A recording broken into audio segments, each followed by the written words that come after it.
हमने करके दिखाया है ना। पिछले बार 2019 में 39 में 40 में 39 सीट हमने जिताया इस बिहार को, और इस बार तो 400 प्लस का लक्ष्य है और बिहार में 40 की 40 सीट जीतने का लक्ष्य है। जो इस पार्टी में काम करेगा, पार्टी के प्रति समर्पित रहेगा, उसको निश्चित पार्टी आगे बढ़ाएगी। मेरा जो अगर कहेगा पूछिएगा तो नरेंद्र मोदी जी हमारे साथ हैं, और जो कदमन जलाशय अगर बनता है तो पूरे क्षेत्र का विकास होगा, किसानों के खेतों में पानी जाएगा। और जो करमचट डैम में जो अभी बहुत सारी नहरें का अभी काम पूरा नहीं हुआ है, तो उस काम को मैं आगे लेके बढ़ूंगा। तो कैसे आप लोग तोड़िएगा कि जाति न देख करके लोग विकास पे वोट करें? नरेंद्र मोदी जी समृद्ध समाज के आदमी हैं। आज किसी भी कोई भी गरीब हो, चाहे मुसलमान समाज हो, चाहे यादव समाज हो, चाहे अति पिछड़ा समाज हो, सबके घर में विकास है। वो जाति पूछ के नरेंद्र मोदी जी कोई विकास के काम को नहीं भेजते। जो 500 सालों से वो हम तो कोई काबा नहीं कहते, हम तो जहाँ भगवान राम का जन्म हुआ वहां हम मंदिर की मांग कर रहे थे, और सारा विश्व जानता है वहां राम जी का मंदिर था, उसको तोड़ा गया था, विदेशी आक्रमणकारी उसको तोड़े थे। तो हम अपना और भी हमने कोई जबरदस्ती नहीं किया, वो तो सुप्रीम कोर्ट के आदेश से हुआ है, हमने तो कोई जबरदस्ती नहीं किया। सुप्रीम कोर्ट के आदेश से उस काम को किया गया, और हमने कानून संविधान को मानने वाले लोग हैं, और संविधान के तहत हमने उस मंदिर का निर्माण किया। राहुल गांधी आते हैं तो कितना प्रभाव डालेंगे? राहुल गांधी अभी आए थे 1-1.5 महीना पहले भारत जोड़ो आंदोलन यात्रा में, टिकारी में उनका कार्यक्रम हुआ था, 150-200 लोग थे वहां पे। अब इसके आगे मैं कुछ नहीं कहूँगा। जैसे लालू यादव और तेजस्वी यादव कितना प्रभाव डालेंगे? लोकसभा में नहीं डालेंगे, विधानसभा में हम लोग लड़ाई देंगे और हमारी सरकार बनेगी। हमने जो पंचम लहराया है, जो नरेंद्र मोदी जी देशी ने अपितु विदेशों में भी पंचम लहराया। आपने पूछा कि मंदिर के बारे में पूछा, तो आप देखेंगे यूएई में, सऊदी अरबिया में कितना विशाल मंदिर बना, और वहाँ के जो मुस्लिम समाज के जो वहाँ शेख जो वहाँ के राजा हैं, वो खड़ा होकर उस मंदिर में आरती किया। तो आप समझ सकते हैं जो दुनिया का सबसे बड़ा देश अमेरिका, जो बाइडेन आगे से बढ़कर हाथ मिलाता है नरेंद्र मोदी को। पुतिन अपने को दोस्त मानता है इस देश का, और हमने अर्थव्यवस्था में कितना बड़ा काम कर रहे हैं। मुझे नहीं लगता है, देश की जनता बहुत समझदार है, बहुत अच्छे से समझती है। लोकसभा चुनाव की तारीखों का ऐलान होने के बाद नॉमिनेशन शुरू है। पहले चरण का समाप्त हो चुका है और दूसरे चरण का स्टार्ट है। आज भी बहुत सारे लोग नॉमिनेशन किए हैं, और हमारे साथ बात करने के लिए बैठे हुए हैं पूर्व विधायक अगियाओं के शिवेश राम जी। मैं चलिए इनसे सीधे जुड़ता हूं, और इनको बीजेपी सासाराम से टिकट दी है। सासाराम आप जानते हैं कि छेदी पासवान जी वहां से सांसद है, उनका टिकट काट कर दी है, इस बार इन पे भरोसा की है।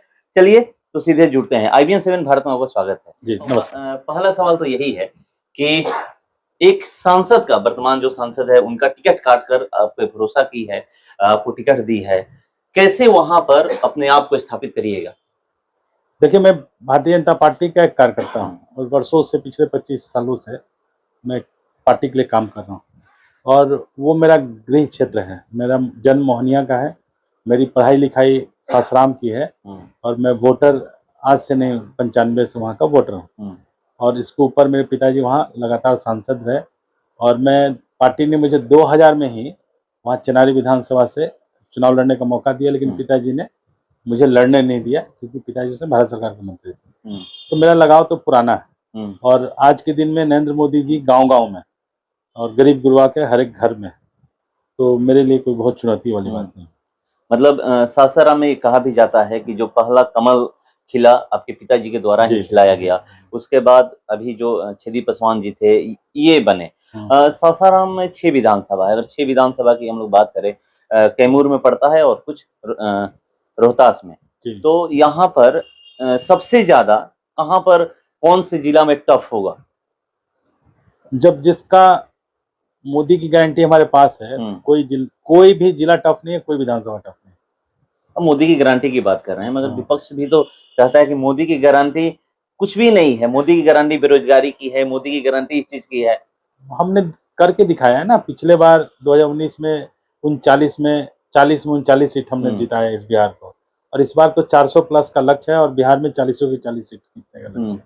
और बगल में हमारे माननीय नरेंद्र मोदी चुनाव लड़ेंगे निश्चित रूप से। तो खासकर जो कैमूर और रोहतास में, तो मुझे नहीं लगता एक लहर है, वो शिवेश के प्रति से ज्यादा नरेंद्र मोदी जी का लहर है। मैं तो एक कार्यकर्ता हूँ, पार्टी का कार्यकर्ता हूँ। पार्टी ने मुझे आदेश किया कि जाके वहाँ पार्टी के कामों को आगे बढ़ाना है। मैं एज ए कैंडिडेट से ज्यादा मैं एक पार्टी का कार्यकर्ता के रूप में लड़ूंगा चुनाव। यहाँ पर एक वर्तमान सांसद का टिकट काटा गया है और ये देखा जाता है कि नाराजगी हो जाती है जो जिस भी सांसद का टिकट काटा जाए। आज भी मैं पढ़ रहा था कि शायद वो नाराज है। आपको ये बताइए कि नहीं वो हमारे साथ है। देखिए, भारतीय जनता पार्टी जो है, आप परिपाटी देखिएगा कि नए लोगों को हमेशा मौका देती है, ठीक है, और पुराने लोगों को हम एडजस्ट करते हैं। जैसे मैंने बताया, मैं संगठन का आदमी हूँ, तो हमने पुराने लोगों को कभी हम किनारे नहीं करते, उनको कहीं न कहीं उच्च पद पे देते हैं जो ज़रूरत पड़ती है निश्चित रूप से। माननीय छेदी जी भी हमारे साथ हैं और आगे भी रहेंगे। अभी तो खबर कुछ और ही आ रही है कि पार्टी से नाराज हैं, पार्टी छोड़ सकते हैं, छोड़ कर के किसी और की बात जब होगा तो होगा, अभी तक तो मेरे पास और खबर मान नहीं। लीजिए अगर उतर जाते हैं तो कोई चुनौती नहीं है। चुनौती नहीं नहीं, है।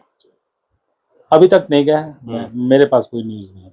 अगियाओं से आप विधायक भी रहे हैं और अभी आपको बहुत बड़ी जिम्मेवारी दी गई है, बीजेपी दे रही है और ये देखा जा रहा है कि आप ही खुद कह रहे हैं कि बीजेपी में ये पता नहीं है कि कब किसको कौन से पद मिल जाए। जी, मैं ये नहीं बोल रहा हूँ। जो इस पार्टी में काम करेगा, हाँ। पार्टी के प्रति समर्पित रहेगा, उसको निश्चित पार्टी आगे बढ़ाती है। मैं ये कह रहा हूँ। पता क्यों नहीं है? जो काम करेगा उसको अच्छे से पता है। लेकिन हम लोग में कोई उतावलापन नहीं है कि मुझे आज ही चाहिए। हम संगठन के लोग हैं और संगठन में काम करते हुए सभी लोग आगे बढ़ते हैं। और आपने देखा होगा, खट्टर साहब वहाँ के सीएम थे और पार्टी ने उनको सीएम का पद दिया और अचानक बोला गया कि आपको हटना है। कोई विरोध नहीं हुआ। जो मूल पार्टी के लोग हैं, वो उफ़ नहीं करते हैं।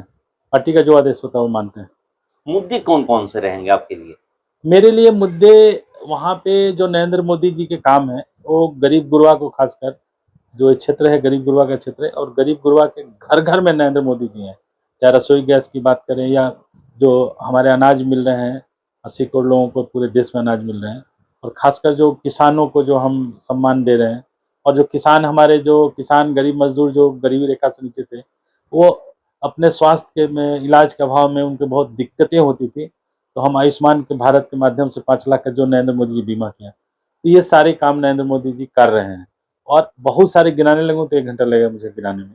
तो और मुझसे ज़्यादा जनता अवेयर है। आप देखे होंगे, पिछड़ा वर्ग के लिए हम विश्वकर्मा योजना लाए, जो समाज के सबसे पिछड़े तबके के लोगों को हमने रोज़गार के रूप में उनको मदद किया, पैसे के रूप में हमने सीधा मदद किया।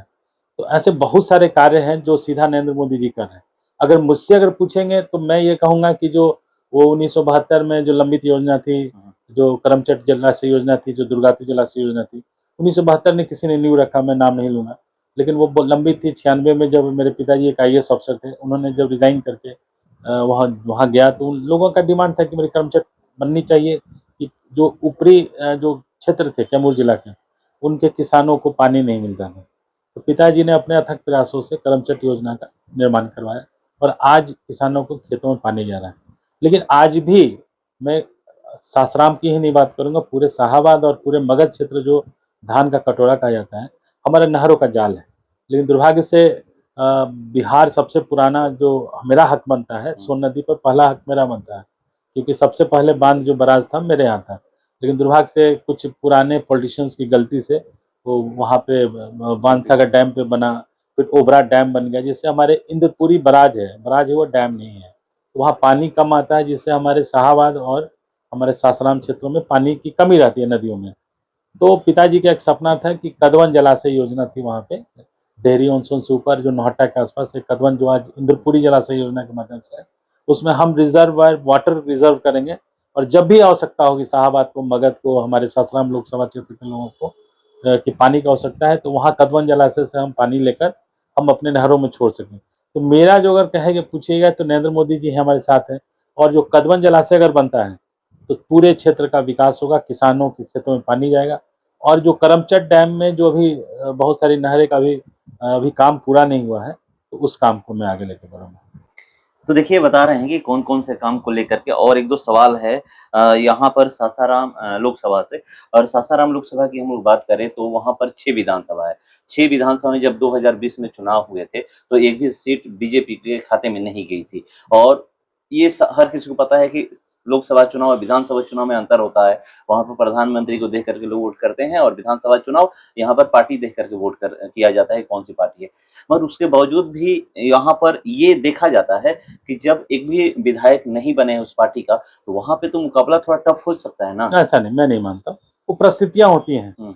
2020 की परिस्थितियाँ कुछ और हैं, अभी की परिस्थितियाँ कुछ और है। आप तो दिल्ली में देखिएगा तो मेरा तो खाता नहीं खुलता है, 6-7 सीट जीतते हैं, लेकिन सातों के सातों लोकसभा सीट जीतते हैं। तो आप दिल्ली में नरेंद्र मोदी जी हैं, स्टेट में जब बात आती है तो परिस्थितियां हम बहुत कम मार्जिन से हारे हैं, बहुत एक तरफा चुनाव हम लोग नहीं हारे थे, और परिस्थितियां होती हैं कभी कभी, और 2025 में हमारी सरकार बिहार में नहीं है निश्चित रूप से। बिहार में एक और चीज देखी जाती है कि जाति, कहीं भी जाइएगा तो ये किस जाति के, ये किस जाति के है। इसको कैसे आप लोग तोड़िएगा कि जाति न देख करके लोग विकास पे वोट करें। नरेंद्र मोदी जी समृद्ध समाज के आदमी हैं। आज किसी भी कोई भी गरीब हो, चाहे मुसलमान समाज हो, चाहे यादव समाज हो, चाहे अति पिछड़ा समाज हो, सबके घर में विकास है। वो जाति पूछ के नरेंद्र मोदी जी कोई विकास के काम को नहीं भेजते हैं। ये पिछड़ी जाति का तो उसके यहाँ नहीं जाएगा, मुस्लिम है तो नहीं जाएगा। आज सबके घर में विकास जा रहा है। तो वो जो हमारा नेतृत्व है, हमारे संगठन में भी कोई जात पात नहीं होती। मैं आरएसएस से बिलोंग करता हूँ। हमारे जाति पूछ के कोई काम नहीं होता है। हम लोग समाज के सभी लोगों को लेकर हम लोग आगे बढ़ने वाले लोग हैं। धर्म को लेकर के भी आप लोग आगे बढ़ते हैं, लोग कहते हैं बिल्कुल धर्म की भी राजनीति आप बिल्कुल लोग करते हैं। बिल्कुल, हम तो करेंगे भाई। भाई जो 500 सालों से वो मेरा, हम तो कोई काबा नहीं कहते। हम तो जहाँ भगवान राम का जन्म हुआ वहां हम मंदिर की मांग कर रहे थे, और सारा विश्व जानता है वहां राम जी का मंदिर था, उसको तोड़ा गया था। विदेशी आक्रमणकारी उसको तोड़े थे। तो हम अपना, और भी हमने कोई जबरदस्ती नहीं किया। वो तो सुप्रीम कोर्ट के आदेश से हुआ है। हमने तो कोई जबरदस्ती नहीं किया। सुप्रीम कोर्ट के आदेश से उस काम को किया गया, और हमने कानून संविधान को मानने वाले लोग हैं, और संविधान के तहत हमने उस मंदिर का निर्माण करवाया। विपक्ष भी है तो वह बहुत किया था कि हॉस्पिटल बनना चाहिए, ये होना चाहिए वहाँ पे। तो मैं तो पूछूंगा कि बाकी लोगों से क्यों नहीं पूछते हैं। इस देश में सिर्फ मंदिर ही नहीं ना, गिरजाघर भी हैं, बहुत बड़े मस्जिद भी हैं, हम सबका आदर करते हैं। उनसे भी तो पूछे कभी जाकर कि क्यों क्यों इतने बड़े बड़े गिरजाघर हैं, क्यों क्यों गिरजाघर है, उनसे क्यों नहीं कोई पूछता है। ये तुष्टिकरण की नीति है, ये हम लोग नहीं मानते। हम सबका आदर करते हैं, सबका सम्मान करते हैं। सासाराम, अगर अपोजिट पार्टी की बात की जाए तो वहां से कांग्रेस चुनाव लड़ती रही है, और 2 बार 2004 में और 9 में वहां से मीरा कुमार सांसद भी रही हैं। ये भी कहा जा रहा है कि वहां पर एक बार फिर से कांग्रेस चुनाव लड़ेगी। अगर वहां पर राहुल गांधी आते हैं तो कितना प्रभाव डालेंगे। राहुल गांधी अभी आए थे 1-1.5 महीना पहले भारत जोड़ो आंदोलन यात्रा में, टिकारी में उनका कार्यक्रम हुआ था। 150-200 लोग थे वहां पे। अब इसके आगे मैं कुछ नहीं कहूँगा। जैसे लालू यादव और तेजस्वी यादव कितना प्रभाव डालेंगे।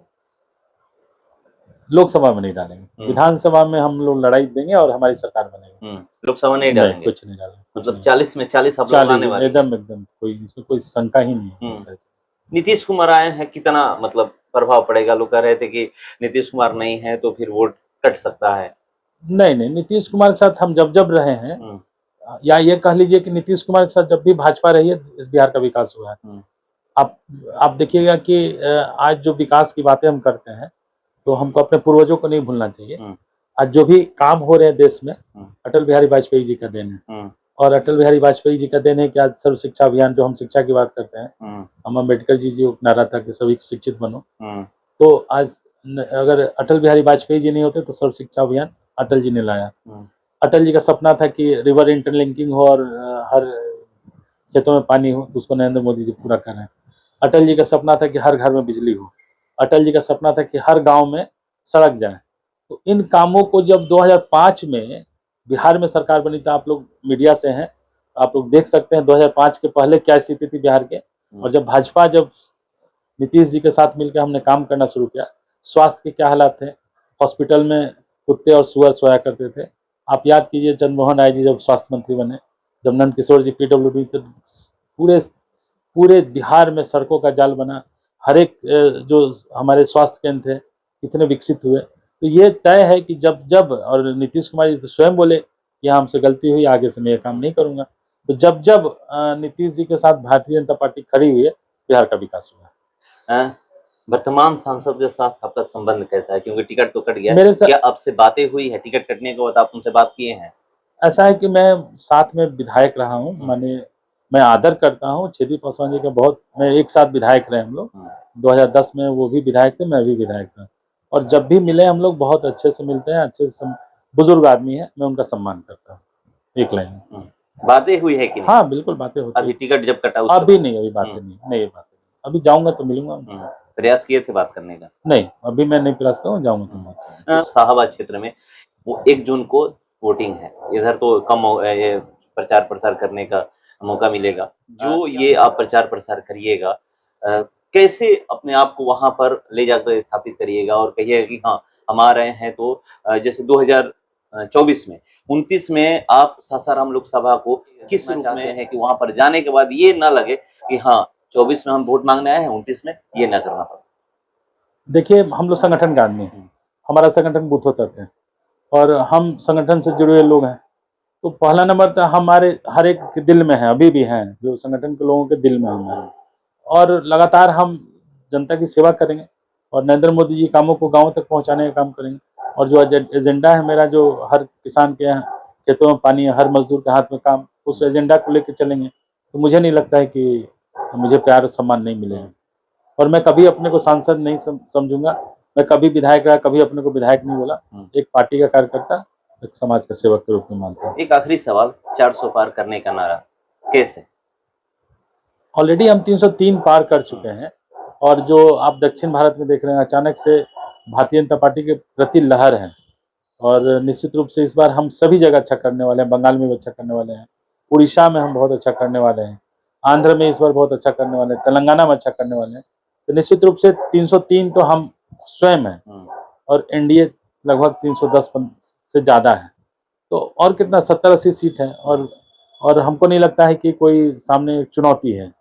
और हमने जो पंचम लहराया है, जो नरेंद्र मोदी जी देश ही नहीं अपितु विदेशों में भी पंचम लहराया। आपने पूछा कि मंदिर के बारे में पूछा, तो आप देखेंगे यूएई में, सऊदी अरबिया में कितना विशाल मंदिर बना और वहाँ के जो मुस्लिम समाज के जो वहाँ शेख, जो वहाँ के राजा हैं, वो खड़ा होकर उस मंदिर में आरती किया। तो आप समझ सकते हैं, जो दुनिया का सबसे बड़ा देश अमेरिका, जो बाइडेन आगे से बढ़कर हाथ मिलाता है नरेंद्र मोदी को। पुतिन अपने को दोस्त मानता है इस देश का और हमने अर्थव्यवस्था में कितना बड़ा काम कर रहे हैं। मुझे नहीं लगता है, देश की जनता बहुत समझदार है, बहुत अच्छे से समझती है और इसको सभी लोग नरेंद्र मोदी के पीछे। बात मंदिर की जब बात कर रहे थे, तो विदेशों में प्रधानमंत्री को बुलाया जाता है, मंदिर का उद्घाटन कराया जाता है। अब भारत में जब इस तरह की बातें होती है तो विपक्ष क्यों हाय तौबा करता है? तुष्टिकरण की नीति है, सिंपल तुष्टिकरण की, और कुछ नहीं है। किसका वोट लेने के लिए? सब अब बोलते रहा हूँ कि तुष्टिकरण की नीति है, जो अल्पसंख्यकों की, जबकि अल्पसंख्यक नहीं है वो। अब पाकिस्तान से भी ज्यादा यहाँ संख्या उनकी और हम लोग बहुत अच्छे से रखते हैं उनको। तो तुष्टिकरण की नीति है। अभी आपने देखा होगा ये सीए का मामला उठा। आप एक चीज बताइए, पूरे देश दुनिया में 52 मुस्लिम स्टेट्स हैं और अगल बगल पाकिस्तान हो, बांग्लादेश हो, अफगानिस्तान हो, सब मुस्लिम स्टेट है, ठीक है। और हम मुसलमानों को भी, अदनान सामी को हमने नागरिकता दिया। ऐसा नहीं है कि वहाँ के लोगों को नागरिकता भारत नहीं देती है, लेकिन परिताड़ित किए जाते हैं कौन है? 22% से 2% हो गए पाकिस्तान में। बांग्लादेश में क्या हालत है? तो निश्चित रूप से हमने सिर्फ हिंदू को नहीं दिया, सिख को दिया है, क्रिश्चियंस को दिया है, अपने जैन को दिया है, बौद्ध धर्म को लोगों सबको दिया है। तो मेरा यह तर्क है कि भाई, आप धर्म के तहत आपको वहाँ कुचला गया, आपको मारा गया, मंदिरों को, चर्चों को तोड़ा गया। किस तरह से आपने कंधार में देखा होगा कि वहाँ के गुरु ग्रंथ साहब को किस तरह से बचाकर भारत ने लाया। गुरु ग्रंथ साहब को भारत में नरेंद्र मोदी ने उनको बचा कर लाया।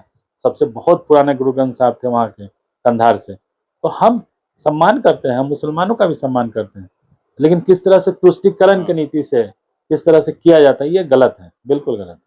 और हम तो कभी नहीं कहते हैं कि नागरिकता नहीं देंगे। हम तो, अदनान सामी है, बहुत सारे मुस्लिम्स हैं जो पाकिस्तान के, इंडिया के नागरिकता लेकर रह रहे हैं।